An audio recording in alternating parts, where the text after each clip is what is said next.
அருட்பெருஞ்சோதி அருட்பெருஞ்சோதி தனிப்பெரும் கருணை அருட்பெருஞ்சோதி.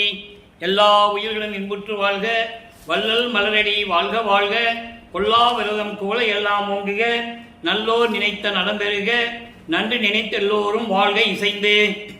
உலக மக்களே, அறிவார்ந்த அன்பர்களே, ஆண்மைநேய ஒருமைப்பாடுடைய அன்பர்களே, அருட்பெருஞ்சோதி ஆண்டவருடைய திருவிளையாடலை பார்த்து கொண்டிருக்கிறோம். அருட்பெருஞ்சோதி ஆண்டவர் இந்த பிரபஞ்சத்திலே தோன்றி எத்தனையோ திருவிளையாடல்கள் செய்திருந்தாலும் கூட கலியுகத்தினுடைய கடைசி திருவிளையாடல் தான் மிகவும் முக்கியமான திருவிளையாடல். 1823ஆம் ஆண்டு தொடங்கி 30/1/1874 இரவு 12 மணி வரையிலும் அருட்பெருஞ்சோதி ஆண்டவர் 51 ஆண்டுகள் திருவிளையாடல் செய்து கொண்டிருக்கிறார். காரணம், இந்த பிரபஞ்சம் தோன்றிய காலத்திலிருந்தே தோன்றிய 4 யுகங்களிலுமே கிரேதயுகம், திரேதயுகம், துவாபர யுகம், கலியுகம், 4 யுகங்களிலுமே சமயங்களும் மதங்களும் மார்க்கங்களும் தோன்றி அதை தோற்றுவித்த தலைவர்கள் அவர்கள் கருத்துக்கு ஏற்றபடி கர்த்தாக்களை உருவகப்படுத்தி ஆலயங்களை அமைத்து வழிபாட்டு முறைகளை அமைத்து மக்களை வழிபட செய்து விட்டார்கள். இது காலகாலமாக நடந்து கொண்டிருக்கிறது. 4 யுகங்களுடைய ஆயுள் காலம் முடிந்தவுடனே இந்த சமயங்களும் மதங்களும் மார்க்கங்களுடைய ஆயுள் காலம் நெருங்கிக் கொண்டிருக்கிறது. 51 ஆண்டுகள் பாக்கி இருக்கும் போது ஏற்கனவே பிரம்மன், திருமால், ருத்திரன், மகேஸ்வரன், சதாசிவனுடைய பதத்தலைவருடைய ஆயுள் காலம் முடியும் காலம் 51 ஆண்டுகள் பாக்கி இருக்கிறது. அதன் பிறகு இந்த பிரபஞ்சத்தை ஆளுவதற்கு ஒரு ஆள் வேணும். உலக மக்களுக்கு ஒரு ஆன்மீக பாதை வேணும், ஆன்மீக வழி வேண்டும். அதனால் அருட்பெருஞ்சோதி ஆண்டவர் சுத்த சன்மார்க்கத்தை நிறுவி ஒரு ஆண்மகனை பெற்றெடுத்து அந்த மகனுக்கு செல்வப்பிள்ளை என்று பெயரிட்டு வளர்த்து கொண்டிருக்கிறார். காலங்கள் நெருங்கிக் கொண்டிருக்க தனது மகனை இந்த பூலோகத்திற்கு ஒரு தாயின் வழியாக வருவிக்க செய்தார் அருட்பெருஞ்சோதி ஆண்டவர். எதற்காக என்றால், ஏற்கனவே அது பாடல்களிலே உண்டு. ஆன்ற சன்மார்க்கம் அணிபெற என்னைத்தான் ஈன்று அமுதளித்த இனிய நற்றாயே என்று சொல்லுவார் வள்ளற்பெருமான் அவர்கள். இந்த சுத்த சன்மார்க்கத்தை உலக மக்களிடையே தெரியப்படுத்தி உலக மக்களை எல்லாம் சுத்த சன்மார்க்கத்தில் இணைத்து இந்த உலக மக்கள் எல்லாம் இன்புற்று வாழ வேண்டும், எல்லா செல்வங்களையும் பெற்று நோயற்ற வாழ்வில் வாழ வேண்டும் என்பதற்காகவே, அவர்கள் மகிழ்வோடு வாழ வேண்டும் என்பதற்காகவே சுத்த சன்மார்க்கத்தை மக்களிடம் சொல்லி எல்லா மக்களையும் சுத்த சன்மார்க்கத்தில் சேர்த்து உலக மக்கள் எல்லாம் சமரசமாக வாழ வேண்டும் என்பதற்காகவே தனது மகனை இந்த உலகிற்கு வருவிக்க செய்தார் அருட்பெருஞ்சோதி ஆண்டவர். அருட்பெருஞ்சோதி ஆண்டவர் தன் மகனை வருவிக்க உற்ற பிறகு 8 ஆண்டுகள் வரையிலும், வருவிக்க உற்று 8 ஆண்டுகள் வரையிலும் தன் மகனுக்கு எந்த விதமான அருளை கொடுக்காமல் இருந்து கொண்டிருக்கிறார். அப்போ நமது பிள்ளை பெருமானவர்கள் எந்த மனநிலையிலும் இல்லாமல், ஒரு நிலையில் இல்லாமல், அதாவது எதற்காக இப்படியெல்லாம் ஒரு நிலையில் இருக்கிறோம் என்ற தெரியாத நிலையில் இருந்து கொண்டிருக்கிறார். அதன் பிறகு 9வது ஆண்டிலே அதற்கு இடையிலே ஏகப்பட்ட ஏளன பேச்சுகள், ஏச்சுகள், அவமானங்கள் எல்லாமே அந்த குழந்தை தாங்கிட்டு இருக்கு. ஏன்னா எல்லாம் கேட்பாங்கல்ல, பள்ளிக்கூடத்துக்கும் போகல, வீட்லையும் சரியா இருக்கிறது இல்லை, அப்ப கேட்க தானே செய்வாங்க. அந்த நிலையில் இருக்கும்போது 9வது ஆண்டிலே தன் மகனை இறைவன் வந்து ஆட்கொள்ளுகிறார். மகன் முன் தோன்றி, மகனை நீ என்னால் வருவிக்க உற்றவன் இந்த பூலோகத்திற்கு, நீ ஞானத்தை பெறுவாயாக. நல்லா கவனிக்கணும், ஞானம் மட்டும்தான் கொடுக்கிறார், மெஞ்ஞானம் கிடையாது. ஞானத்தை கொடுத்து விட்டு முன்பருவம் பின்பருவம் காட்டி உனக்கு அருள் செய்வேன் மகனே, நீ பூலோகத்தில் இருப்பாயாக என்று சொல்லி மறைந்து விடுகிறார். மற்ற நிலைகளெல்லாம் தன் மகனுக்கு மறைப்பு நிலையை கொடுத்து விடுகிறார். விண்ணுலகத்தில் தேவர்களோடு இருந்தது, தன் தந்தையோடு உறவாடி மகிழ்ந்து கொண்டிருந்தது, இதெல்லாம் இப்போ அவருக்கு நினைவுக்கு வராது. நான் மறைப்பு நிலையை கொடுத்து விடுகிறார். காரணம், தன் மகனை சமயங்களிலும் மதங்களிலும் மார்க்கங்களிலும் சொல்லப்பட்ட நெறிமுறைகளை கடைபிடித்து அதன் சங்கற்ப விகற்பங்களிலெல்லாம் ஈடுபட்டு, அதாவது திருநீர் பூசிக்கொள்ளுவது, உத்ராட்ச மாலை அணிந்து கொள்ளுவது, உருவத்தை பார்த்து வழிபடுவது, இப்படி செயல்களெல்லாம் ஈடுபட செய்து அதன் பிறகு இதெல்லாம் தேவையில்லை மகனே என்று சொல்லி சுத்த சன்மார்க்கத்தை கொடுத்து எப்படியெல்லாம் அருளை கொடுக்கிறார் என்பதை நாம் ஒவ்வொரு திருமுறையிலிருந்தும் ஒவ்வொரு பதிகத்தில் இருந்த பாடல்களில் இருந்தும் நமது பிள்ளை பெருமானவர்களுடைய நிலையையும், அவர் எப்படியெல்லாம் மனம் வருந்துகிறார், துன்பப்படுகிறார் என்பதையும், சுத்த சன்மார்க்கத்தை பெற்ற பிறகு அவர் எப்படியெல்லாம் இறைவனிடந்த அருளை பெற்றுக் கொண்டார் என்பதையும், தனது தந்தை அருட்பெருஞ்சோதி ஆண்டவர் எப்படியெல்லாம் திருவிளையாடல் செய்தார் என்பதையும் ஒவ்வொரு பாடலின் மூலமாக பார்த்து கொண்டிருக்கிறோம். அந்த வகையிலே திருவருள் முறையீடில் இருந்து நம்ம தொடங்கி இருக்கிறோம். திருவருள் முறையீடு மொத்தம் 232 பாடல்களை கொண்டது. இன்று நாம் பார்க்க வேண்டிய பாடல் 159வது பாடல். நல்லா கவனிக்கணும். பாடல் உங்களுக்கு புரியாட்டம் கூட இறைவன் கொடுத்த விளக்கம் மிகவும் எளிமையாக இருக்கும். உள்ளம் வருந்தி எப்படி முறையீடு செய்கிறார் கவனிங்க. மட்டுண்ட கொன்றை சடையரசே. நல்லா கவனிக்கணும். இப்ப அவரு சிவபெருமான், தேவராஜ பெருமான், சொக்கநாதன் இப்படிதான் சொல்லிட்டு இருப்பார். நடராஜன் இவர்களெல்லாம் சைவ சமயத்தின் தலைவர்கள், சைவ சமயத்தை உருவாக்கியவர்கள். ஒரே ஆள் தான் பல பெயர்கள் எல்லாம் வச்சுக்கிட்டு இருக்காங்க. இவரும் அப்படிதான் சொல்லி ஆகணும். அப்ப அவருக்கு அருட்பெருஞ்சாண்டவர் தெரியாது, சுத்த சன்மார்க்கத்தை பத்தி தெரியாது. நல்லா கவனிச்சுக்கணும் நீங்க. இப்ப இந்த நிலையில் இருக்கும்போது அவர் எப்படி இருக்கிறார்? அதாவது வருவிக்க உற்ற 8 ஆண்டுகள் வரைக்கும் எந்த விதமான நிலையும் இல்லை. 9வது ஆண்டில் ஆட்கொண்ட பிறகு 2வது 8, அதாவது 51 ஆண்டுகளை அருட்பெருஞ்சாண்டவர் 8 பிரித்து ஒவ்வொரு 8 ஆண்டுகளிலும் அவருக்கு எப்படி அருளை கொடுக்கிறார் என்பதையும், எப்படி தன் மகனை வழி நடத்துகிறார், அவருக்கு தெரியாமலே அவர் மகனை வழி நடத்துகிறார். அந்த நிலையை ஒவ்வொரு பாடல்களில் இருந்து நாம் பார்த்துக் கொண்டிருக்கிறோம். இப்போ வளர்ப்பமானவர்கள் 2வது 8 இருந்து கொண்டிருக்கிறார். 9வது ஆண்டிலிருந்து 16 ஆண்டுகளுக்குள் என்ன நடந்தது, இறைவனிடம் எப்படி முறையீடு செய்கிறார்? மட்டுண்ட கொன்றை சடையரசே, அன்று வந்தி இட்ட பிட்டு உண்ட பிச்சை பெருந்தகையே, கொடும் பெண்மயலால் கட்டு உண்ட நான் சுகப்பட்டு உண்டு வாழ்வன், இக்கல்மணமாம் திட்டு உண்ட பேய்த்தலை வெட்டு உண்ட நாளில் என் தீமையற்றே. இது பாடல். இந்த பாடலுடைய விளக்கம் பாருங்க. அதாவது மனமுள்ள புத்தம்புது கொன்றை மலர்களை சடையில் சூடிய இறைவனை. சிவபெருமானுக்கு பிடித்த மலர் கொன்றை மலர். கொன்றை மலரை சடையில் சூடிய இறைவனே, அன்றொரு நாள் வந்தி மூதாட்டிக்கு, மதுரையிலே வந்தி என்ற மூதாட்டிக்கு கொடுத்த பிட்டு, மூதாட்டி கொடுத்த பிட்டு உண்ட பிச்சை பெருமாளே. ஏன் வந்திக்கு பிட்டு கொடுத்து உண்டார்னா, அது ஏற்கனவே பல விளக்கங்கள் நான் கொடுத்திருக்கிறேன். இறைவன் திருவிளையாடல் செய்கிறார். சிவபெருமான் திருவிளையாடல் செய்கிறார். வைகை கரை உடைகிறது. வையிலே வெள்ளம் கரை உடைகிறது. அந்த கரையை, அந்த உடைந்த கரையை அடைப்பதற்கு வீட்டுக்கு ஒரு ஆள் போய் வேலை செய்யணும். அப்புறம் வந்தி மூதாட்டிக்கு குழந்தை கிடையாது. சிவபெருமான் மூதாட்டி கிட்ட சொல்றார், நான் உன் மகனா போறேன், எனக்கு சாப்பிட்றதுக்கு பிட்டு கொண்டு வான்னு சொல்லிட்டு போயிடுறாரு. அங்கே வந்தி கிழவி பிட்டு கொண்டு செல்ல பிட்டை சாப்பிட்டு தூங்கிடுறாரு. அதெல்லாம் உங்களுக்கு புராணங்கள்ல சொன்ன கதைகள்லாம் உங்களுக்கு புரியும். அப்புறம் வேலையாட்கள் இவரை அடிக்க, அந்த அடி, அந்த தழும்பு எல்லாரும் முதுகிலையும் விழ, பிட்டு கொண்டு வந்த வந்தி மூதாட்டிக்கு முதுகுல கிடையாது, இவருக்கு கிடையாது, அங்கே வாத ஊரானுக்கு கிடையாது, மாணிக்க வாசகருக்கு. இதை ஒரே நேரத்தில் வந்திக்கும் மாணிக்க வாசகருக்கும், அதாவது வாத ஊரானுக்கும் ஒரு நிலையை தர வேண்டும் என்பதற்காக அந்த திருவிளையாடல் நடந்து கொண்டிருக்கிறது.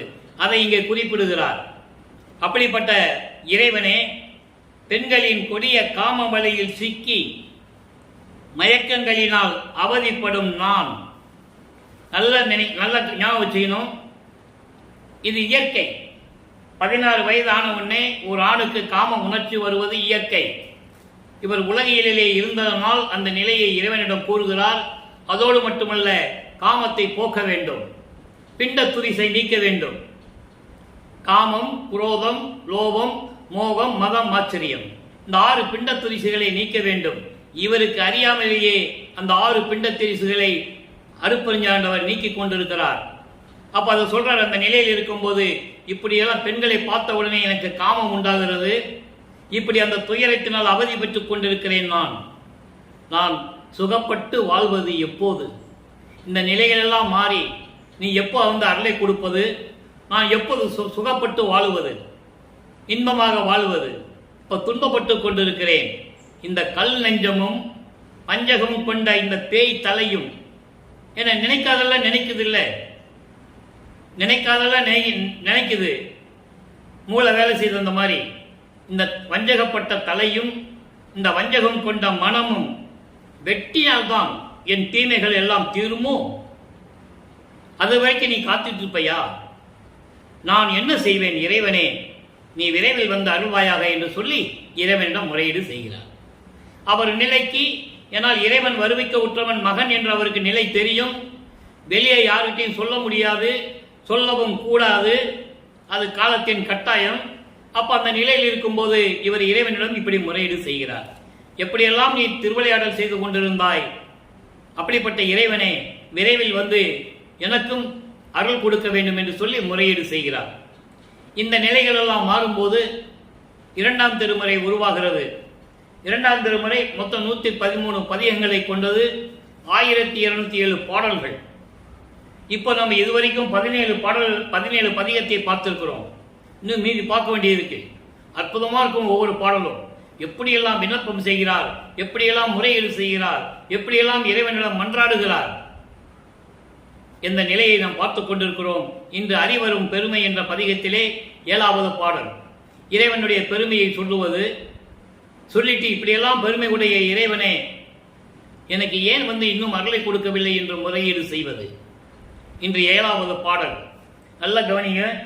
உறவனே உன்னை உலுக்கி நெஞ்சு அழலில் உறும் இழுது என கசிந்து உருகா மறவனேன் தன்னை. அவரை சொல்லுகிறார், மறவனேன் தன்னை ஆட்கொள்ளாவிடில் யான் வருந்துவது அன்றி என் செய்கேன். நிறவனே வெள்ளை நீர் அணி பவனே நெற்றி மேல் கண்ணுடையவனே அறவனே தில்லை அம்பலத்தாடும் அப்பனே ஒற்றியூருக்கு அரசே. இறைவனுடைய பெருமையை சொல்லுவது அது அறிவரும் பெருமை. இறைவனுடைய பெருமையை சொல்லிட்டு அவருடைய நிலையை சொல்லி முறையீடு செய்வது, விரைவில் வந்து அருள வேண்டும் என்று முறையீடு செய்வது. இப்ப இந்த பாடலுடைய விளக்கம் பாருங்க. அதாவது எனக்கு தந்தை உறைவாகிய இறைவனே தெரியல. அப்ப அருட்பெருஞ்சோதி ஆண்டவர் அவருக்கு தெரியாது. சிவபெருமான் தான் இறைவன் என்று தெரியும். அதோடு மட்டுமல்ல, இந்த பிரபஞ்சம் தோன்றிய காலத்திலிருந்தே ஆதி சிவன் என்றுதான் சொல்லிக் கொண்டிருக்கிறார்கள். நல்லா கவனிக்கணும். நீங்க யாருமே அருட்பெருஞ்சாண்டவர்னு சொன்னதில்லை. அதை அருட்பெருஞ்சாண்டவர் ஒரு இறைவன் இருந்ததை சொல்லுவதற்காகவும், அந்த அருட்பெருஞ்சோதி ஆண்டவர் சுத்த சன்மார்க்கத்தின் தலைவன் என்று உலக மக்களுக்கு தெரியப்படுத்துவதற்காகவும். ஏன்னா இதுக்கு முன்னால் இருந்தவங்க பூரா சமயங்களையும் மதங்களையும் மார்க்கங்களையும் உருவாக்கி விட்டார்கள். ஒவ்வொன்றுக்கு வேறுபாடு நல்லா புரிஞ்சுக்கணும். நீங்க சைவ சமயத்தில் திருநீர் பூசிக்குவாங்க, இது எல்லாருக்குமே தெரியும். திருநீர் பூசினாலும் கூட ஒவ்வொரு இடத்துக்கும் வழிபாட்டு முறைகளிலே வேறுபாடு உண்டு. இப்ப நடராஜன் கோயிலில் பண்ற வழிபாடு தியாகராஜ பெருமான் கோயில் இருக்காது. எல்லா இடத்திலும் பண்ற வழிபாடு மதுரை சொக்கநாதன் கிட்ட இருக்காது. ஒரே இறைவனுக்கு பல ஆலயங்களை அமைத்து பல வழிபாட்டு முறைகளை அமைத்து ஒண்ணுக்கு முரண்பாடா இருக்கும். அதே போல வைஷ்ணவ சமயத்தை சேர்ந்தவர்கள் நாமம் விட்டுக் கொள்வார்கள். அதிலே பல பிரிவுகள், முரண்பாடுகள், கொண்டி நாமம், பாத நாமம், ஒத்த நாமம் நிறைய இருக்கு. தென்கலை வடகலை இப்படியெல்லாம் நிறைய பிரச்சனைகள் இருக்கு. அதே போன்று எல்லா சமயங்களிலும் மதங்களிலும் வேறுபாடுகள் உண்டு. இதெல்லாம் இல்லாம சுத்த சன்மார்க்கம்னு ஒரு மார்க்கம் இருந்தா அது சமரசமாக இருக்க வேண்டும் என்பதற்காகத்தான் இந்த நிலையில் இருந்து கொண்டு அருட்பெருஞ்சோதி ஆண்டவர் திருவிளையாடல் செய்து கொண்டு தன் மகனை இந்த பூலோகத்திற்கு அனுப்பியது. இதை நீங்க மனசுல நல்லா இறுக்கமா பிடிச்சிக்கணும். வல்லப்பெருமான் யாருன்றது இறுக்கமா பிடிச்சிக்கணும். இப்ப இந்த நிலையில் இருக்கும்போது இந்த பாட்டுடைய விளக்கம் பாருங்க. எனக்கு தந்தை உறவாகிய இறைவனே, நல்லா கவனிக்கணும். அவர் எந்த இடத்திலேயுமே, அதாவது ராமையா பிள்ளை அவர்களும் சின்னையம்மை அவர்களும் குடும்பத்திலே அவர் வருவிக்க உற்றாரை தவிர எந்த இடத்திலுமே அவர்களை பற்றி இறைவன் வல்லப்பெருமான் அவர்கள் கூறியதே இல்லை. உபசாரத்தால் பெற்ற தந்தை என்பான் ஒருவன் சுக்கில பையிலிருந்து நான் அணுவாக நீ வைத்த பிறகு, அதன் பிறகு அந்த சுக்கில பையிலிருந்து நான் வெளியேறி உபசாரத்தால் பெற்ற தந்தை என்பால் ஒருத்தியின் சுரோண திரளில் சேரும் வரை என்னை எப்படியெல்லாம் காப்பாற்றினாய் என்று கூறுவார். நல்லா கவனிச்சுக்கணும். நீங்க ஏன் தன் மகனை அப்படி வரவைக்காரு அதையும் நீங்க புரிஞ்சுக்கணும். இப்போ சிவபெருமான் நெற்றிக்கண்ணிலிருந்து முருகனை கொண்டு வந்தார், அது எல்லாருக்குமே தெரியும். அதே போல சிவபெருமான் எத்தனையோ அடியார்களை ஆட்கொண்டு முத்தி நிலையை கொடுத்திருக்கிறார், அதுவும் நீங்க பல புராணங்கள்ல படிச்சிருப்பீங்க. அப்படிப்பட்ட இறைவன் அருட்பெருஞ்சோதி ஆண்டவர் ஏன் தன் மகனை ஒரு தாயின் கருவறையிலிருந்து கொண்டு வருகிறார்? அவர் உலகிலே இருக்க வேண்டும், இந்த பூலோகத்திலே இருந்து கொண்டு உலக மக்களிடம் சுத்த சன்மார்க்கத்தை சொல்ல வேண்டும், உயிரின் மீது இரக்கம் காட்ட வேண்டும், ஜீவகாரண்ய ஒழுக்கத்தில் இருக்க வேண்டும் என்றெல்லாம் மக்களுக்கு சொல்ல வேண்டும் என்ற நோக்கத்தில் தான் தனது மகனை ஒரு தாயின் வழியாக வருவிக்க செய்தார். அற்புதம் செஞ்சார்னா நினைச்சிருந்தாருன்னா அவர் அருளால் நேரடியாகவே கொண்டு வந்திருக்கலாம் தன் மகனை. நல்லா புரிஞ்சுக்கணும் நீங்க. ஏன்னா உலக மக்கள்கிட்ட யாருமே இது சொல்லல. வள்ளற்பெருமானை பத்தி 202 வருஷமா யாருமே சொல்லல. அதனால உலக மக்களுக்கு என்ன எதுவுமே தெரியாது. பொதுப்படையாக தான் உங்களுக்கு பேசுனாங்க. அவர் ஒரு சாமியாரு, சென்னையில் 33 வருஷம் இருந்தாரு, ரோட்ல திரிஞ்சாரு, ஜெயராஜ பெருமான்கிட்ட போனாரு, அங்க போனாரு, இங்க போனாரு, அலைஞ்சாரு, எங்கேயோ போயிட்டாரு, காணாம போயிட்டாரு, வந்தாரு, போனாரு, இப்படிதான் சொன்னாங்க. கடைசியில் சோறு போட சொன்னார்னு சொல்லி கதையை முடிச்சுட்டாங்க, அவ்வளவுதான். ஆனால் வள்ளற்பெருமான் எப்படி நிலையில் இருந்தார் என்பதை உலக மக்களுக்கு தெரியப்படுத்திக் கொண்டிருக்கிறார். இவங்கெல்லாம் பொய் சொல்லுவாங்க, என்றாவது ஒரு நாள் எவனாவது ஒருவன் இதை படித்துவிட்டு உலக மக்களுக்கு சொல்லுவான் என்ற நிலையில் இருந்து கொண்டுதான் இந்த வள்ளலார் ஊழியன் உங்களுக்கு அந்த விளக்கத்தை கொடுத்து கொண்டிருக்கிறேன். நீங்க நல்லா புரிஞ்சுக்கணும். இதில் நான் பெரும் மகிழ்ச்சி அடைகிறேன். இலக்கணம், தமிழ் இலக்கணம் தெரியாத என்னை ஆட்கொண்டு 6 திருமுறைகளுக்கு விளக்கம் கொடுத்து என்னை 3 ஆண்டுகளாக எழுத வைத்து இந்த பேச வைத்துக் கொண்டிருக்கிறார் எனது தந்தை வள்ளற்பெருமான் அவர்கள். பெரும் மகிழ்ச்சி அடைகிறேன். இப்ப பாருங்க, இந்த பாட்டில் சொல்றார் பாருங்க, இப்படியெல்லாம் எனக்கு தந்தை உறவாகிய இறைவனை உன்னை மனதில் நினைத்து உருகாது, உன்னை மனதில் நினைத்து உருகாது, அதாவது இந்த தீயில் கரிய சக்கை போல நான் மரப்பை நிலையில் இருந்து கொண்டிருக்கிறேன், மரப்பு நிலையில். அப்படிப்பட்ட மறந்தவனை, உன்னை மனதில் வைத்து உருகாது நின்றவனை, உன்னை வணங்காது மறந்து கொண்டு நின்றவனை ஆட்கொள்ளாவிட்டால் நான் வருந்துவதை தவிர வேற என்ன செய்வது? என்னால் என்ன செய்ய முடியும்? செந்திரம் கொண்ட இறைவனே, வெள்ளை திருநீர் உடம்பெல்லாம் பூசிக்கொண்டிருக்கின்ற இறைவனே, நெற்றிக்கண் உடையவனே, தர்மத்தின் தலைவனே, தில்லை அம்பலத்தில் ஆடும் அப்பனே, திருவற்றியூரின் அரசே, என் வேதனையை புரிந்து கொண்டு நான் உன் மகன் அல்லவா, என்னை தெருவிலை விட்டுவிடலாமா? இது உன் அருளுக்கு அழகா? என் வேதனையை புரிந்து கொண்டு விரைவில் வந்த அருள்வாயாக என்று சொல்லி முறையீடு செய்கிறார். இப்படியே காலங்கள் உருண்டு ஓடிக்கொண்டிருக்கிறது. 16 ஆண்டுகள் வரைக்கும் இந்த நிலை ஓடிக்கொண்டிருக்கிறது. அதன் பிறகு 3வது எட்டில் அடியெடுத்து வைக்கும் போது, அதாவது 17வது ஆண்டிலிருந்து 24 ஆண்டுகளுக்குள் என்ன நடந்தது என்பதை 3ஆம் திருமுறையிலிருந்து நாம் பார்த்து கொண்டிருக்கிறோம். அது மொத்தம் 19 பதிகங்கள், 232 பாடல்கள். இன்னைக்கு பார்க்க போறது நம்ம 14வது பதிகம் பார்த்து கொண்டிருக்கிறோம். இதுக்கு முன்னால் பார்த்த பதிகங்களின் ஒரு சுருக்கம். ஏனென்றால் சொல்ல வேண்டிய கடமை இருக்கிறது. இதுக்கு முன்னால் நமது பதிவை பார்க்காதவர்கள் இன்று பார்க்கின்றவர்களுக்கு விளங்கணும். அப்போ 3வது பதிகத்தில் என்ன சொல்றாரு? அந்த 3வது திருமுறையில இந்த 13 பதிகங்களிலும் ஒரு சுருக்கம். திருவொற்றியூருக்கு போகிறார், அங்கே தெருவிலை நின்று கொண்டிருக்கிறார், இறைவனை முறையீடு செய்கிறார், எந்த விதமான பலனும் இல்லை. அதன் பிறகு மனம் வருத்தப்பட்டு நாரையை தூது அனுப்புகிறார். அவருடைய மனக்குமுறலை உள்ளத்தில் இருப்பதை சொல்லி, நாரையே நீ போய் இறைவனிடம் போய் சொல்லு, உனது மகன் இப்படியெல்லாம் அவதிப்படுகிறான் என்று சொல்லுன்னு சொல்லி நாரையை தூது அனுப்புகிறார். திரும்பி வரவில்லை. கிளிகளை தூது அனுப்புகிறார். ஒரு நாரை அனுப்புனாலும் தூது வரலன்னு சொல்லி கிளிகளை தூது அனுப்புகிறார். ஒரு கூட்டமா போகுது, அங்க போய் சொல்லுது, பதில் வரல. இந்த நிலையில் இருக்கும்போது அவர் மிகவும் மிகவும் வருத்தப்பட்டு ஒரு குலத்தி பெண்ணிடம் போய் குறி கேட்கிறார். இப்படியெல்லாம் அவருடைய நிலையை சொல்லி, இறைவன் இன்னும் என்னை ஆட்கொள்ளவில்லை என்று சொல்லி முறையீடு செய்கிறார். இதெல்லாம் ஏன் செஞ்சாருன்னா உலக மக்களுக்கு தெரியப்படுத்தணும். அவர் எந்த நிலையில் இருக்கிறார்? இறைவனால் வருவிக்கு விட்ட பிறகு அவர் எந்த நிலையிலெல்லாம் இருந்து கொண்டிருக்கிறார். அப்பவும் அவர் இறைவன் மகன் என்று சொல்ல முடியாது. நல்லா புரிஞ்சுக்கணும் நீங்க. அந்த நிலையில் இருக்கும்போது உலக மக்களுக்கு எப்படியெல்லாம் நான் இந்த நிலையில் இருந்து கொண்டிருக்கிறேன், இறைவனால் வருவிக்க உற்று 24 ஆண்டுகள் வரையிலும் இறைவனிடமிருந்து எந்த அருளையும் பெற முடியவில்லை. நானும் திருமுல்லவாயில், திருவள்ளித்தாயம், திருவொற்றியூர், இப்படி பல இடங்களுக்கு நான் சென்று கொண்டிருக்கிறேன். அப்போ வல்லற்பமானவர்கள் எங்க போனாலும் நடந்துதான் போகணும். அப்ப அவருக்கு ஏம சித்தி எல்லாம் கிடையாது. ஏம சித்தி என்பது பொன் செய்கிற சித்தி என்றால் இருந்தாலும் கூட ஒரு இடத்திலிருந்து இன்னொரு இடத்துக்கு போவதற்கு அவர் நினைத்தாலே போதும். அதை தத்துவ சித்தி என்று சொல்லுவார். அப்ப அவர் எங்க போனாலும் நடந்துதான் போகணும். இந்த நிலையெல்லாம் எப்படி மாறுதுன்றதான் நம்ம பார்த்துட்டு இருக்கோம். இப்ப 3ஆம் திருமுறையில 14வது பதியத்திலே திருக்கோல சிறப்பு. அதாவது இறைவன் பவனியை பார்க்கிறார். தியாகராஜ பெருமான் கோயிலிருந்து பவனி கொண்டு வராங்க, தேர்தலில் கொண்டு வராங்க.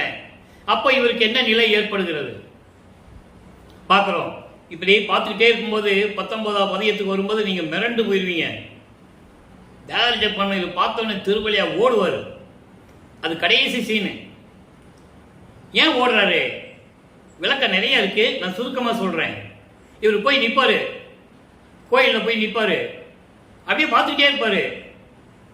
கருவறையிலேருந்து அப்படியே ஒளிஞ்சு வருவாராம் தியாகராஜ பெருமான். அப்படியே ஒளிஞ்சு பின்னாலேயே வந்து அப்படியே வந்து இவர் பக்கத்தில் வர்ற மாதிரி வந்து அப்படியே திரும்பி பார்க்காம ஓடிடுவார் தியாகராஜ பெருமான். சொல்றாரு. ஆனா மக்கள்கிட்ட யாரும் சொல்லல. சொல்லியிருந்தா என்ன தெரிஞ்சிருக்கும்? வல்லற் பெருமான் இறைவனுடைய பிள்ளைப்பா, அவரும் கடவுள் தான், அவரும் முருகன் பிள்ளையார் மாதிரி ஒரு கடவுள் தான் மக்களுக்கு தெரிஞ்சிருக்கும். சொல்லல. அவர் பாடல்ல சொல்றாரு. அப்பனா மறைக்கப்பட்ட உண்மை, திட்டமிட்டு மறைத்தது மக்களிடம். நீங்க எத்தனையோ மேடைகளில் பேசியிருக்கீங்களே, நீங்க பார்த்துருப்பீங்க. யாரும் இதெல்லாம் சொல்லியிருக்க மாட்டாங்க. சத்தியமா தெரியும் எனக்கு. நானும் பல மேடைகளில் பல பேர் பேசினதை நான் பார்த்துருக்கேன். நானும் சுத்த சன்மார்க்க சொற்பொழிவாளர். வெளிநாடுகளில் பேசியிருக்கேன், கர்நாடகா, ஆந்திரா போன்ற மாநிலங்களில் பேசியிருக்கேன், தமிழ்நாட்டிலையும் பேசியிருக்கேன். ஆனால் நான் இருக்கிற இடம் தெரியாமல் இருந்து கொண்டிருக்கிறேன். காரணம், என்னை இறைவன் அப்படி வைத்துக் கொண்டிருக்கிறார். விளம்பரம் இல்லை. ஆனால் இறைவனுடைய நிலையை, உண்மை நிலையை பேசும்போது ஓரங்கட்டப்படுவார்கள் என்பது உலகத்தின் இயற்கை. அதை பற்றி நான் வருத்தப்படுவதில்லை. இன்று 1 மணி நேரம், தினமும் 1 மணி நேரம் இறைவனை பற்றி பேசிக் கொண்டிருக்கிறேன். அந்த தகுதியை இறைவன் எனக்கு கொடுத்திருக்கிறேன் என்பதை சொல்வதற்காகத்தான் இதையெல்லாம் உங்களிடம் சொல்லுகிறேன். அப்ப இந்த நிலையில் இருக்கும்போது திருக்கோல சிறப்பு, இறைவனுடைய திருக்கோலத்தை பார்க்கிறார். எப்படி பார்க்கிறார் பாருங்க. கொள்ளுதி அழித்தேன் உழுது உண்ணும் கொன்றை சடையார், கூடலுடை வழுதி மருகர், திருவொற்றி வாணர், பவனி வர கண்டேன். இப்பதான் பார்க்கிறார். அவர் ஒளிஞ்சிட்டு இருக்கிறாரு. இப்ப பார்க்கிறாரு. எந்த பேரும் பதில் இல்லை. நல்லா கவனிக்கணும். இதுக்கப்புறம் தான் அவர் தெருவழியா ஓடுறது. பவனி வர கண்டேன் பழுதில் அவனாம் திருமாலும், படைக்கும் கமல பன்னவனும், எழுத முடியா அவர் அழகை என்னென்று உரைப்பது ஏந்திலையே. இது பாடல். இந்த பாடலை விளக்கம் பாருங்க. அதாவது தேனீக்கள் மொய்க்கும்படி புத்தம் புது மலராகிய கொன்றை மலர். புத்தம் புது மலர்கள்லாம் தேன் இருக்கும். அதை குடிக்கிறதுக்கு தேனீக்கள் அப்படியே மொச்சிக்கிட்டு இருக்கும். ரீங்காரம் விட்டு கொண்டு ஒலி எழுப்பி கொண்டு வரும். அப்படிப்பட்ட கொன்றை மடிகளே, புத்தம் புது கொன்றை மலர்களை பின்னிய சடையில் சூடிய இறைவனே, மதுரை மாநகரை ஆண்ட பாண்டிய மன்னனின் மருமகனே. எப்படி சொல்ற பாருங்க. அப்போ இறைவனுடைய திருவிளையாடலை அங்கங்க சொல்றாரு. சிவபெருமானுடைய திருவிளையாடலை மதுரையை ஆண்ட பாண்டிய மன்னன் தட்சன். ஏன் சொல்றாரு? நல்லா கவனிக்கணும். தட்சன் மருமகன், தட்சன் மகளை மணந்ததனால் தட்சன் மருமகன். நீங்க திருவிளையாடல் படம் பார்த்துருப்பீங்க. அதுல அந்த சீன் வரும். இவருக்கு சேர வேண்டிய அவள் பார்க்க கொடுக்க மாட்டாரு தட்சனு. அதனால பிரச்சனை வரும். அப்ப பார்வதிக்கு அவளுக்கு பிரச்சனை வரும். அப்ப சாபம் கொடுப்பாரு. அந்த சாபத்தை நீக்குவதற்காகத்தான் திருப்பி போய் ஆட்கொள்ளுவார். நல்லா புரிஞ்சுக்கணும். அதே மாதிரி ஒரு பெண் குடும்பத்தில், ஒரு மீனவர் குடும்பத்தில் பார்வதியை பிறக்க வைத்தாரு. காலம் வரும்போது அங்க போய் சாபத்தை நீக்குவாரு. நல்லா கவனிக்கணும். இதெல்லாம் ஏன் சொல்றாரு என்று சொல்லும்போது அங்கே 4ஆம் திருமுறை வரும்போது உங்களுக்கு பதில் கிடைக்கும். அங்கே 4ஆம் திருமுறை வரும்போது பதில் கிடைக்கும். ஏன்னா இவர் தனக்கொடி அம்மையாருக்கு தாலி கட்டுறது அது காலத்தின் கட்டாயம். இந்த மாதிரி ஒரு நிலை ஏற்பட்ட போதுதான் அந்த அம்மா இந்த மண்ணுலகிலே இவருக்கு முறைப்பெண்ணாக அந்த குடும்பத்திலே பிறக்கிறார். நீங்க நல்லா புரிஞ்சுக்கிட்டே வரணும். அப்போ இப்படி தச்சனின் மருமகனாக இருக்கின்ற இறைவனே, திருவொற்றியூரில் இருக்கும் இறைவா, அப்படிப்பட்ட இறைவனை நான் பவனி வர கண்டேன். உலக மக்களுக்கு சொல்றார். ஏன்னா இதுவரைக்கும் எந்த விதமான பலனும் இல்லை என்று சொன்ன வளர்ப்பமானவர்கள் இதையும் சொல்லணும். பவனி வர கண்டேன். இந்த மாயைகள் நிறைந்த திருமாலும் செந்தாமரை மலரில் வீற்றிருக்கின்ற பிரம்மனும், படைக்கும் தொழிலை செய்யக்கூடிய பிரம்மனும் கண்டு அறியா முடியாத இறைவன். அப்பவே அவர் சொல்றாரு, ஞானம் கிடைத்து விட்டது அல்லவா, அந்த ஞானத்தில் சொல்றாரு. ஏன்னா பிரம்மனுடைய, அதாவது இறைவனுடைய, சிவபெருமானுடைய திருவடியை முடியையும் இங்க ரெண்டால பார்க்க முடியல. அப்படி அவர்களால் ஏட்டில் எழுத முடியாத அளவுக்கு அவருடைய அழகை, நான் இறைவனுடைய அழகை ரசித்தேன்னு சொல்லிட்டு போயிருக்கலாம்ல, ஏன் திருமாலையும் பிரம்மனையும் உள்ள கொண்டு வந்து விடுறாரு? நல்லா புரிஞ்சுக்கணும். எந்த ஒரு புராணங்களிலும் சரி, அதை எழுதினவர்கள் பாடியவர்கள் எல்லாம் போற்றி போற்றி பாடியிருப்பார்கள். அங்க பிரபஞ்சத்தின் உண்மை இருக்காது, இறைவனுடைய திருவிளையாடல் இருக்காது. ஆனால் அருட்புரிஞ்ச ஆண்டவர் எப்படியெல்லாம் திருவிளையாடல் செய்தார் என்பதை திருவுற்பாவில் மட்டும்தான் பார்க்க முடியும். அது வளர்ப்பமான் சொல்லிதான் நமக்கு தெரியும்.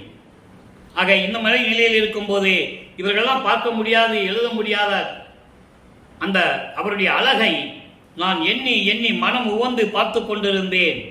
அவர் அழகை என்னவென்று சொல்லுவது எனக்கு தெரியவில்லையே என்று சொல்லி இந்த பாடலை நமக்கு அள்ளியிருக்கிறார்கள். ஆக அன்பர்களே, 24 ஆண்டுகள் வரையிலும் இறைவனிடமிருந்து எந்த அருளையும் பெற முடியவில்லை. அடுத்த 4வது எட்டுக்குள் என்றாகிறார், உள்ள அடியெடுத்து வைக்கிறார். 4×8 = 32.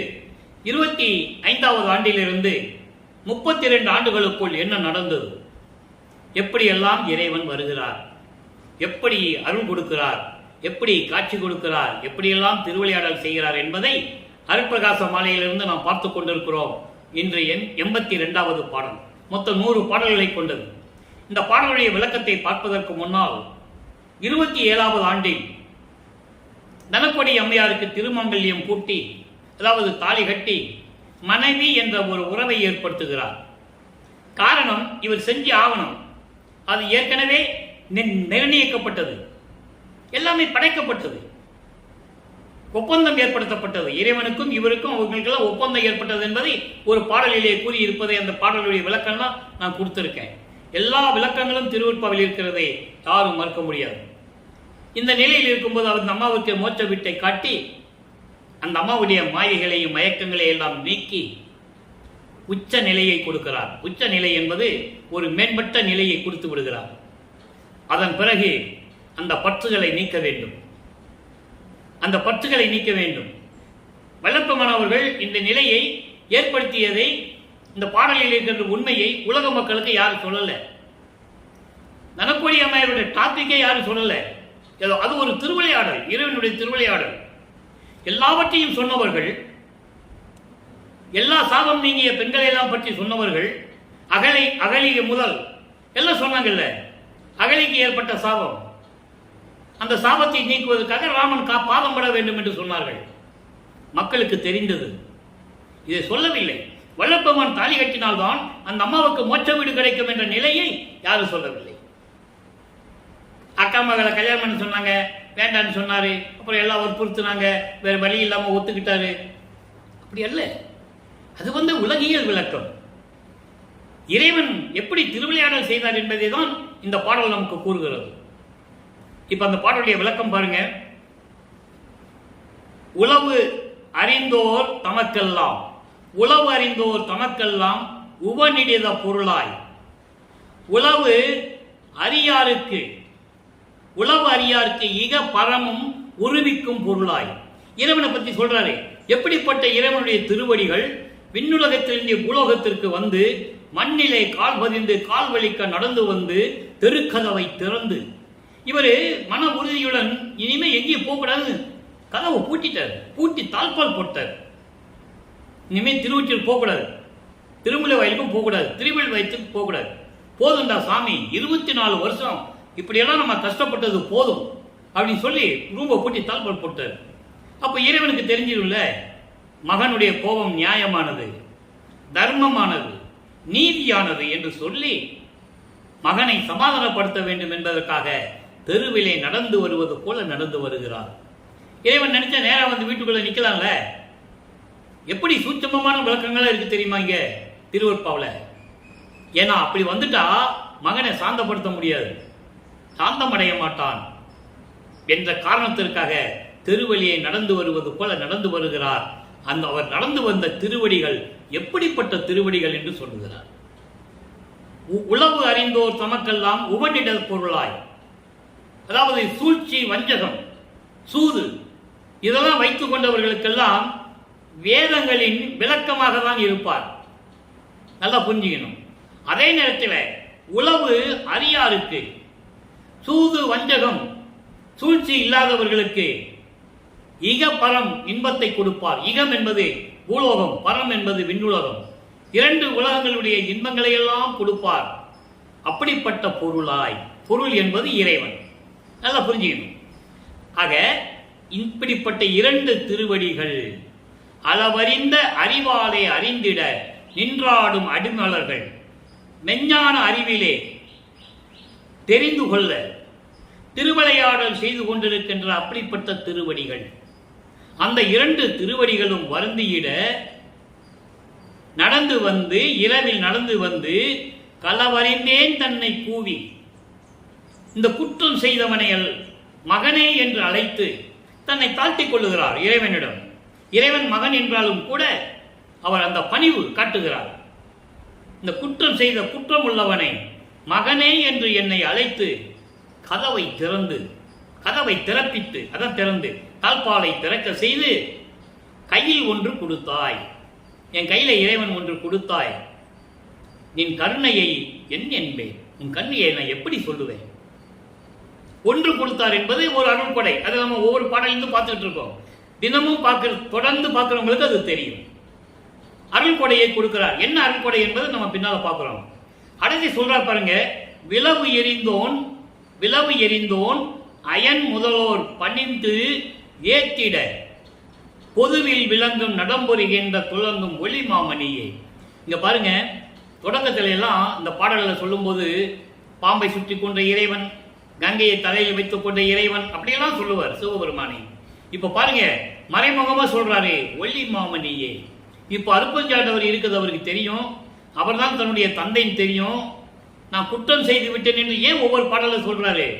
ஐயோ தெரியாம சிவபெருமான சொல்லிட்டோமே, சமயங்களிலும் மதங்களிலும் மார்க்கங்களிலும் இருந்துட்டோமே, இதை நினைத்துதான் நான் செய்த குற்றங்கள் என்று சொல்லுவார். அதை நீங்க புரிஞ்சுக்கணும். இப்போ ஒளி மாமணியே என்று சொல்லுகிறார். அருப்பெருஞ்சோதி என்பதை மறைமுகமாக சொல்லுகிறார். விளவு எரிந்தோன், விளவு எரிந்தோன் என்பது திருமால். இந்த விளவு எரிந்தோன் என்பதை எவ்வளவு அற்புதமாக சொல்லுகிறார் என்பதை கூறுகிறார். ஒரு திருவிளையாடல். திருமால் 10 அவதாரங்கள் எடுத்தார். கடைசி அவதாரம் 9வது அவதாரம், அதாவது 10வது அவதாரம் அயகிரிவ அவதாரம். அது எப்பயோ முடிஞ்சிடுச்சு, உலக மக்களுக்கு யாருக்கும் தெரியாது. அந்த அவதாரம் எடுத்ததை சுத்த சன்மார்க்க காலத்தில் புரியும் என்று நமது இறைவன் கூறிவிட்டார். அது திருவெற்பாவிலே இருக்கு. ஆக கலியுகம் முடிஞ்ச உடனே கலியுகத்திலேயே அயகிரிவ அவதாரம் முடிஞ்சிடுச்சு. அப்போ இந்த விளவு எரிந்தோன் என்பது கிருஷ்ணாவதாரத்திலே நடந்தது என்று சொல்லுகிறார். கிருஷ்ணாவதாரத்திலே கிருஷ்ணன், விளவு என்பது விளாம்பலம். இந்த விளாம்பலத்தை எரிந்து எரிந்து விளையாடுவானாம். விளாம்பலத்தை பறிக்கணும்னா யார் அந்த மரத்துக்கிட்ட போய் அந்த விளாம்பலத்தை பறிக்க முடியாது, மேலே ஏறவும் முடியாது, விளாம்பலத்தை பறிக்கவும் முடியாது. இந்த கிருஷ்ணன் போய் அப்படி மரத்தை பிடிச்சி உழுப்புவானாம். அப்ப விளாம்பலம் கீழே விழுமா, அதை எரிஞ்சு எரிஞ்சு விளையாடுவானாம் அப்படின்னு ஒரு இடத்துல சொல்ற. அப்ப விளவு எரிந்தோன் என்பது திருமால், கிருஷ்ணன், கிருஷ்ணனுடைய அவதாரத்தில் அது நடந்தது. அதனால அது குறிப்பிடுகிறார். திருமாலும் பிரம்மனும் இவர்கள் எல்லாம் வந்து வணங்குகிறார்கள்.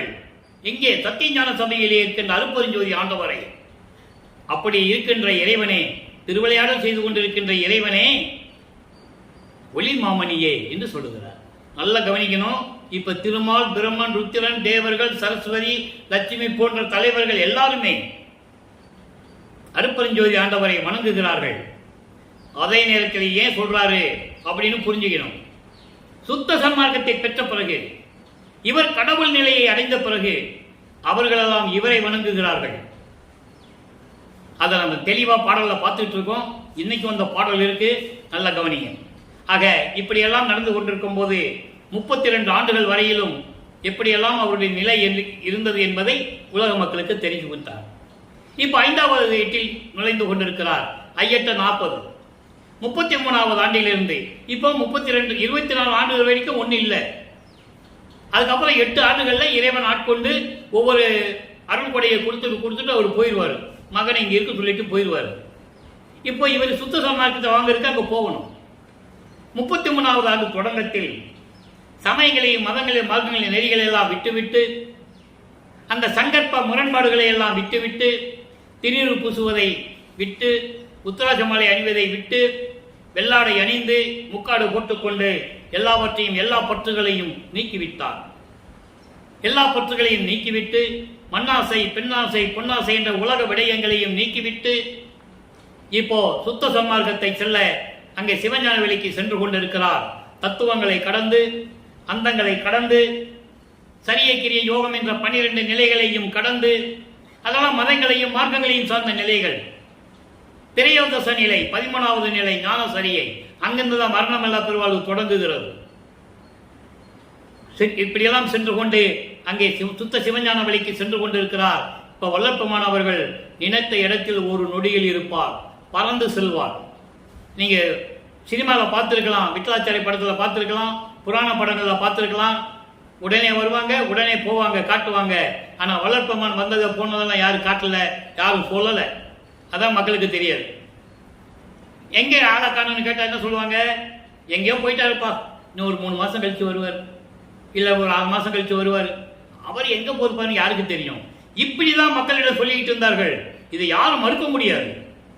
தவறா சொல்லிக்கிட்டு இருந்தார்கள் என்பதை ஆதங்கத்துடன் சொல்ல வேண்டிய காலத்தின் கட்டாயத்தில் இருக்கிறேன். இந்த வள்ளலார் ஊழியன் ஏன் சொல்லியிருந்தா என்ன?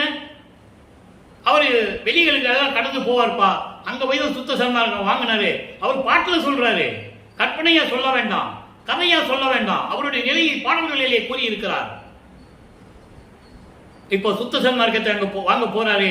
அங்க தன் மகனை வரவேற்கிறார். அருட்பெருஞ்ஜோதி ஆண்டவர் வரவேற்று சிங்காசனத்திலே அமர வைத்து சுத்த சன்மார்க்கத்தை கொடுத்து சாதா கல்வியை கற்றுக் கொடுத்து எல்லாரும் முன்னிலையும் அது பாடலிலே சொல்லுவார்.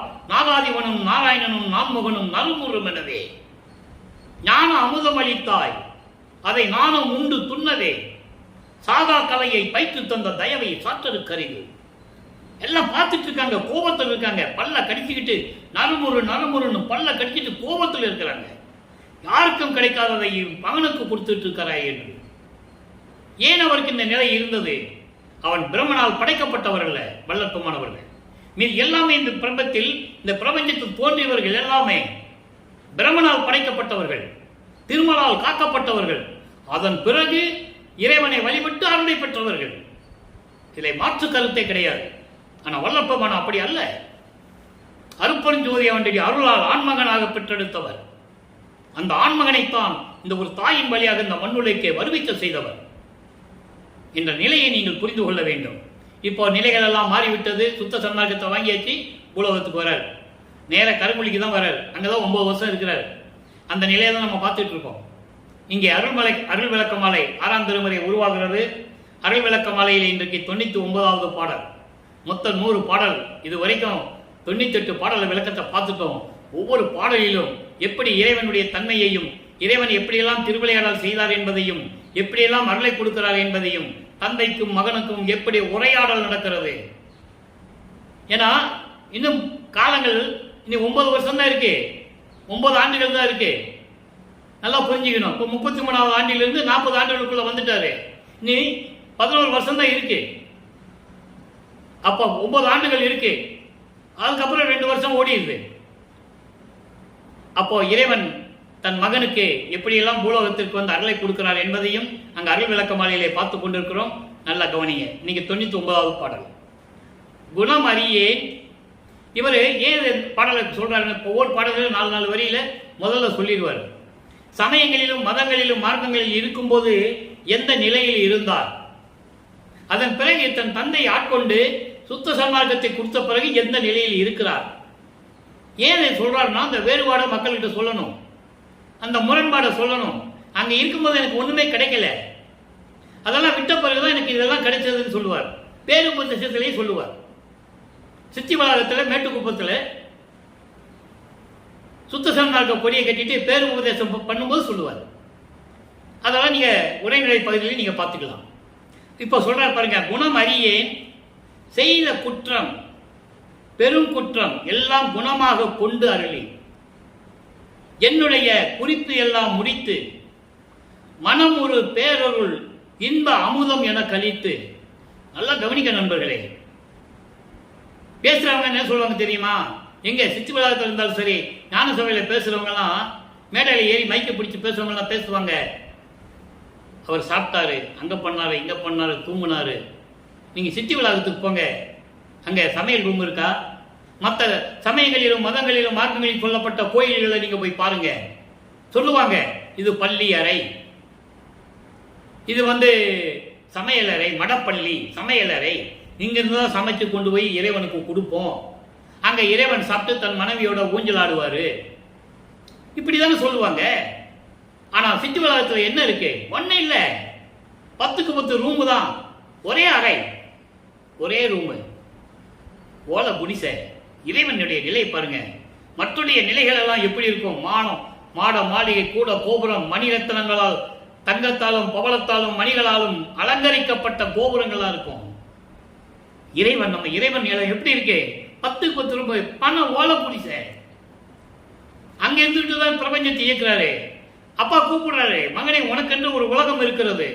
எப்படி பிரம்மன் திருமால் உலகங்கள் இருக்கோ அதே மாதிரி உனக்கு ஒரு உலகத்தை ரெடி பண்ணி வச்சிருக்கேன் வான்னு சொல்றாரு.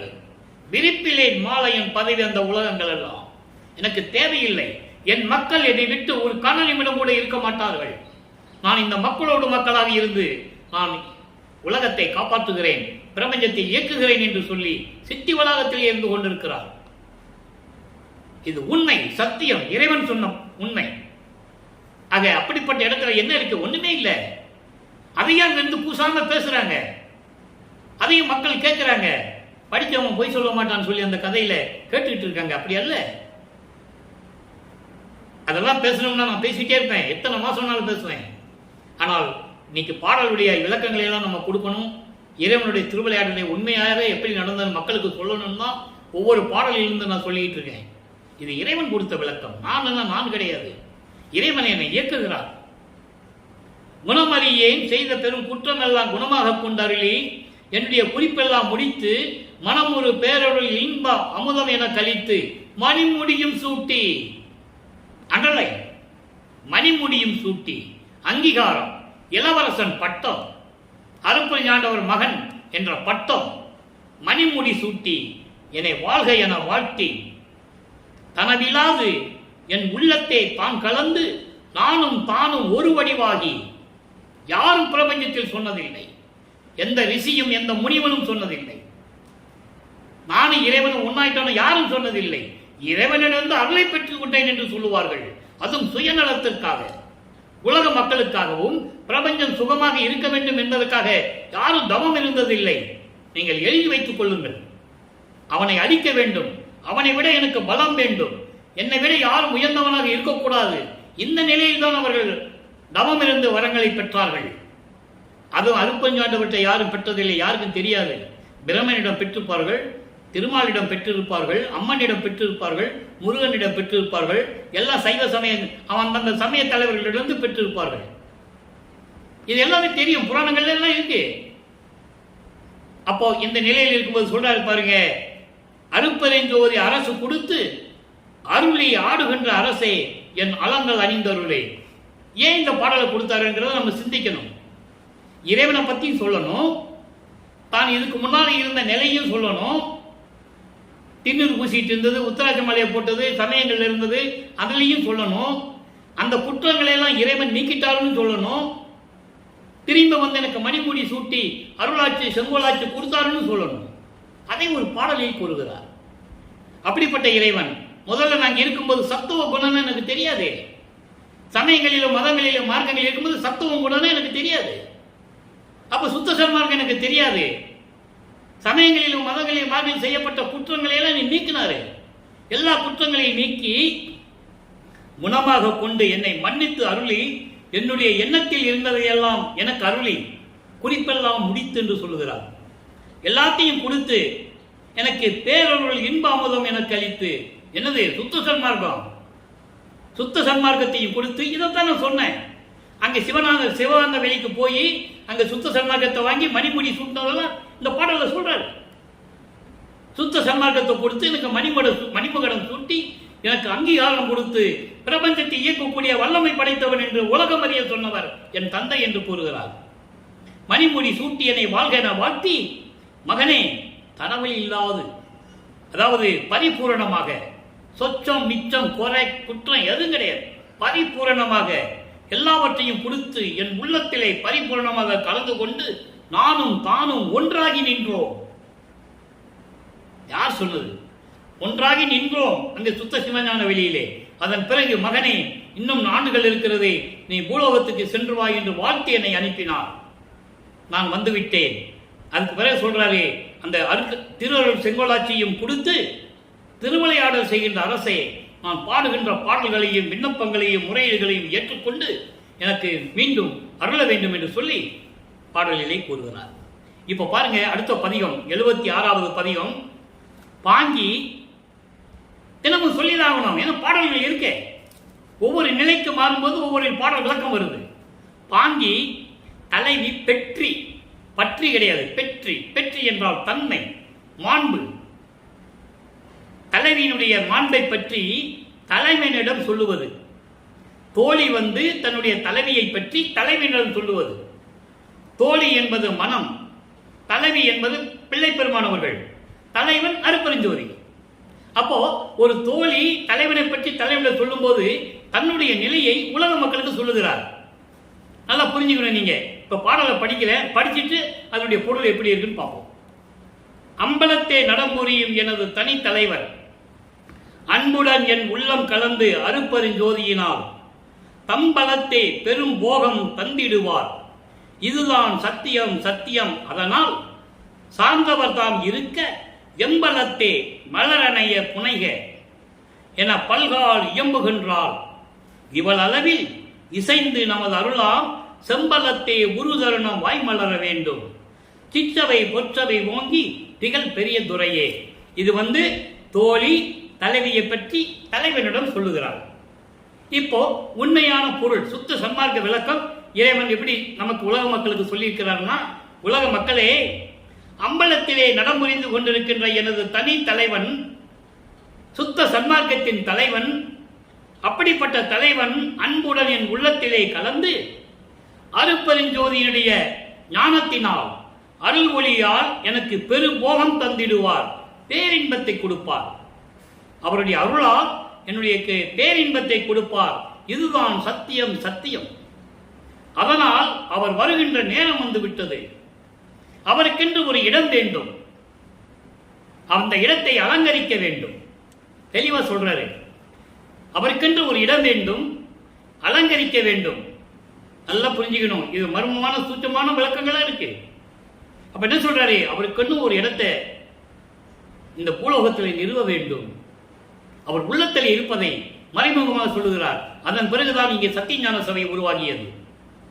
அவர் சொல்றாரு, அவர் வருகின்ற தருணம் வந்து விட்டது, அவர் இங்கே இருப்பதற்கு ஒரு இடம் வேண்டும், அந்த இடத்தை அலங்கரிக்க வேண்டும், மலரணைகளால் அலங்கரிக்க வேண்டும் என்று சொல்லும்போது அந்த சூட்சமமான விளக்கம் அங்கு இருக்கிறது. அதன் பிறகுதான் இங்கே சத்தியஞான சபையை நிறுவியது. அப்படி மலரணைய புனைகை என பல்கால் இயம்புகின்றாள். நான் பல தடவை சொல்லி இருக்கிறேன். அப்போ அவள் அளவில், அவள் தோழி சொல்றா, அவள் அவில் இசைந்து உமது அருளாம் செம்பலத்தை ஒரு தருணம் வாய் வளர வேண்டும். அவள் உன்னை காதலிக்கிறாள். அதாவது நான் இறைவனை காதல் கொண்டுள்ளேன், என்னை ஏற்றுக்கொள்ள வேண்டும், உன் வாய் வழியாக உன் வாய் மலர்ந்து எனக்கு கொள்ள வேண்டும் என்று சொல்லுகிறார். சிற்றவை பொற்றவை உடைய பெரிய இறைவனை அருப்பெருஞ்சோதி ஆண்டவரே, நீ திரும்ப என்னை வாய் மலர்ந்து உன்னை ஏற்றுக்கொள்கிறேன் என்று சொல்லி என்னை ஏற்றுக்கொள்ள வேண்டும் என்று சொல்லி இந்த பாடலை நமக்கு அருளியிருக்கிறார்கள். இப்போ சொல்லிட்டாரா?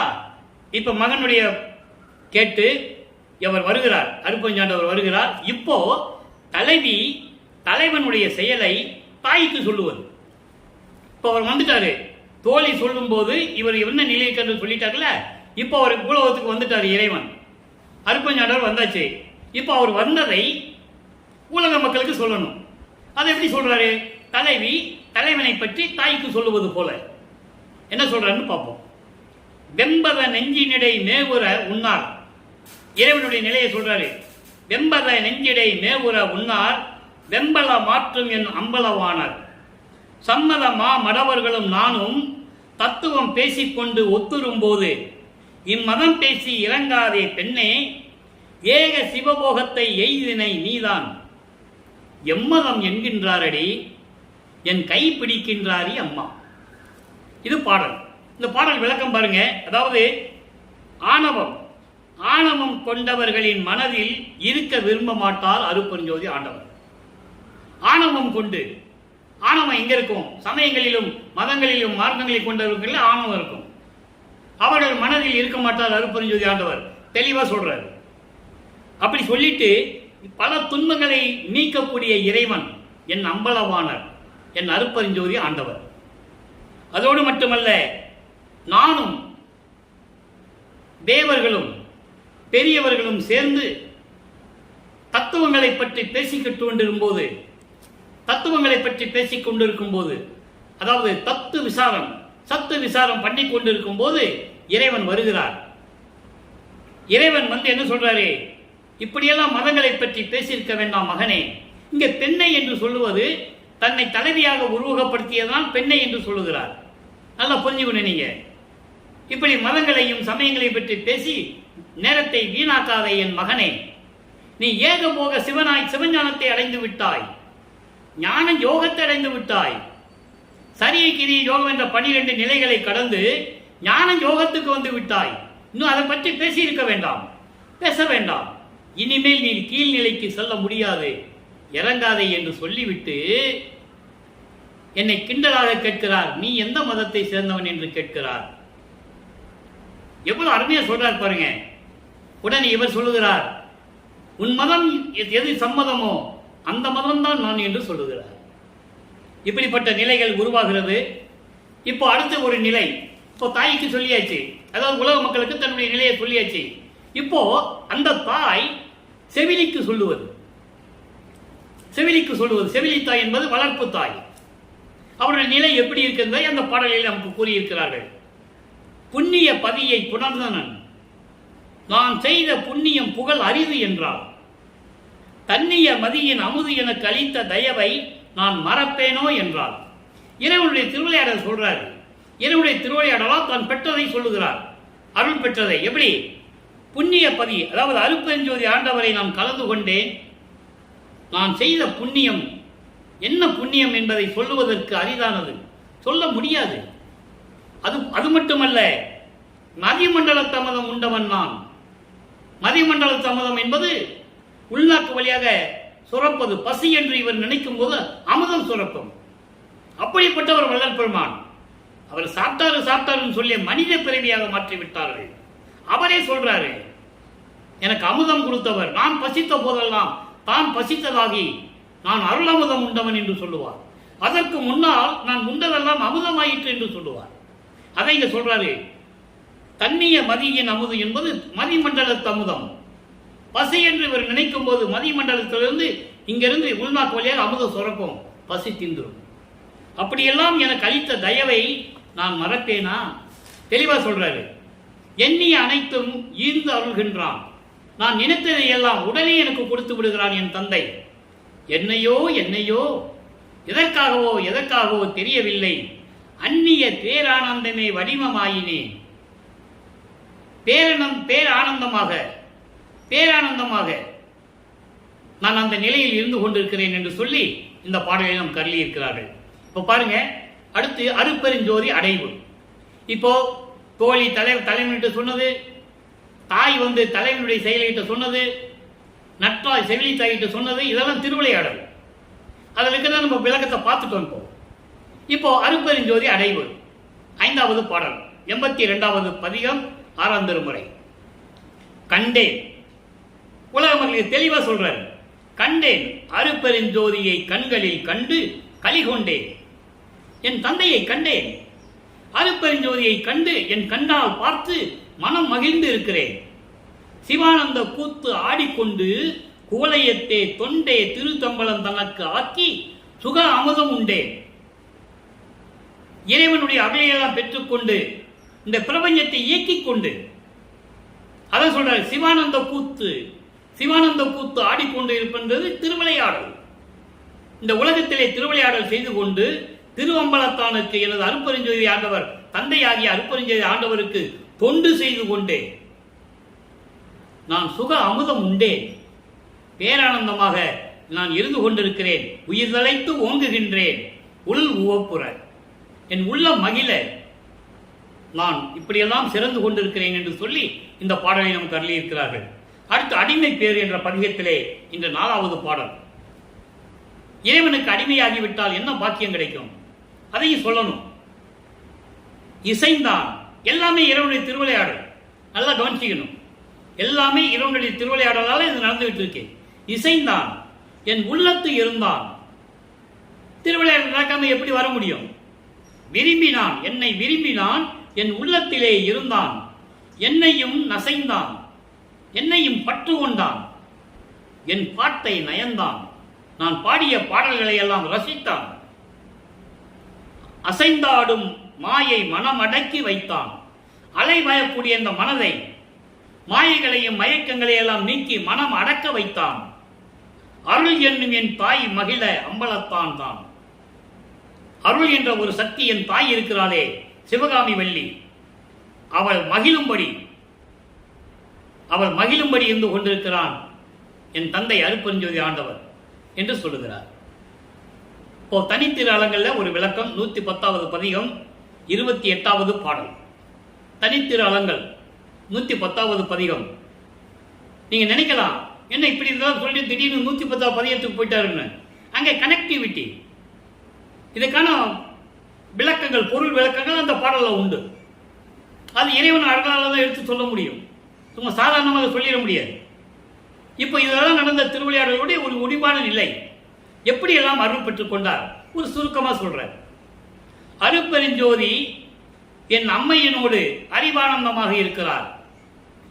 அருட்பெருஞ்சோதி ஆண்டவர் என் அம்மை சிவகாமி வள்ளியோடு மெஞ்ஞான நிலையில் அறிவானந்தமாக இருந்து கொண்டிருக்கிறார்.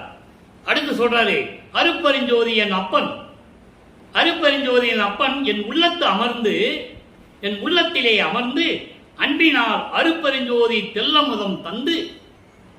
எப்படி சொல்றார் பாருங்க. என் அப்பன் அவர், என் தந்தை, அவர் என் உள்ளத்தில் அமர்ந்து கொண்டு அருட்பெருஞ்சோதியுடைய அருளால் எனக்கு தெல்லமுதம் அளித்துக் கொண்டிருக்கிறார். நல்லா புரிஞ்சுக்கணும் நண்பர்களே. இப்படியெல்லாம் நிலையில் இருக்கின்ற நமது இறைவன் வள்ளல் பெருமானை ஒரு சாதாரண மனிதனாக சித்தரித்து, ஒரு துறவியாக சித்தரித்து, துறவி, போகி, யோகி, ஞானி, பாடலாசிரியர், கதையாசிரியர், சீர்திருத்தவாதி, சமூகவாதி, இப்படியெல்லாம் சொல்லி அவருடைய இறைத்தன்மையை மறைத்து விட்டார்கள் என்பதுதான் சத்தியமான உண்மை. அவரே சொல்றார், அருட்பெருஞ்சோதி ஆண்டவர் என் அப்பன் என் உள்ளத்திலே கலந்து அங்கே நிலையாக இருந்து கொண்டு அருட்பெருஞ்சோதியினுடைய அந்த அருளால் எனக்கு தெல்லமுதம் அளித்து தந்து அழிவு அற்றதோர் அருட்பெருஞ்சோதி செங்கோலும் கொடுத்தான். எவ்வளவு அருமையா சொல்றாரு. அழிவே இல்லாத அருட்பெருஞ்சோதி திருஅருள் செங்கோலாட்சி எனக்கு கொடுத்தார். அதான் சொல்லுவாரு, திரு அருள் செங்கோலாட்சி செலுத்துவோம் என்று சொல்லுவார். செலுத்துவேன் என்று சொல்லவில்லை, செலுத்துவார் என்றும் சொல்லவில்லை, செலுத்துவோம். அங்கேயே சூட்சமமான விளக்கங்கள் நிறைய இருக்கு. அதெல்லாம் சொன்னா நம்ம பேசிட்டே இருக்கலாம். செலுத்துவோம் என்று சொன்னால் இறைவன் என்னோடு இரண்டரை கலந்து விட்டார்.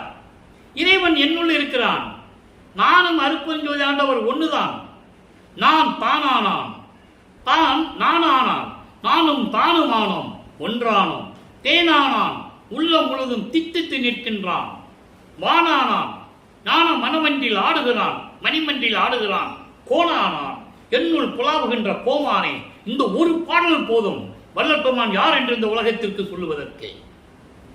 யாரு சொன்னாங்க? சொல்லல. அதனால மக்களுக்கு தெரியாது. ஆக அன்பர்களே, இவ்வளவு விளக்கங்கள் இருக்குது. திருவருள் செங்கோலாட்சி செலுத்திக் கொண்டு இந்த பிரபஞ்சத்தை இயக்கிக் கொண்டு நம்மளை எல்லாம் படைத்தவர் யார்? வள்ளல் பெருமானவர்கள். படைக்கும் தொழில், படைத்தல், காத்தல், அழித்தல், மறைத்தல், அருளல் 5 தொழில்களையும் செய்து கொண்டு இந்த பிரபஞ்சத்தை இயக்கிக் கொண்டிருப்பவர் வள்ளல் பெருமான் என்பதை கூறி இறைவனுடைய திருவிளையாடலை இதுவரைக்கும் நாம் பார்த்து விட்டோம். நாளையும் தொடரும். இறைவனுடைய திருவிளையாடலை பார்த்து கண்டு மகிழ்ந்து அருட்பெருஞ்சோதி ஆண்டவருடைய அருளையும் வள்ளல் பெருமானுடைய நோயற்ற வாழ்வையும் நீங்கள் பெற்றுக்கொண்டு இந்த வையகத்திலே வாழ்வாங்க என்று வாழ்த்தி, கொலையும் கொலையும் தவிர்த்து தீபத்தின் முன்னால் அமர்ந்து கொண்டு இறைவனை வணங்கி மகாமந்திரம் சொல்லி அருட்பெருஞ்சோதி அருட்பெருஞ்சோதி தனிப்பெருங்கண்ணே அருட்பெருஞ்சோதி மகாமந்திரம் சொல்லி நீங்கள் எல்லா நலமும் பெற்று வாழ வேண்டும் என்று இறைவனுடைய தயவாலையும் கண்ணையாலையும் வாழ்த்தி விடைபெறுகிறேன். இந்த வள்ளலார் ஊழியன். மீண்டும் நாளை சந்திப்போம். நன்றி, வணக்கம். அருட்பெருஞ்சோதி அருட்பெருஞ்சோதி தனிப்பெரும் கருணை அருட்பெருஞ்சோதி. நாளையும் இறைவனுடைய திருவிளையாடல் தொடரும். பார்த்து கண்டு மகிழுங்கள்.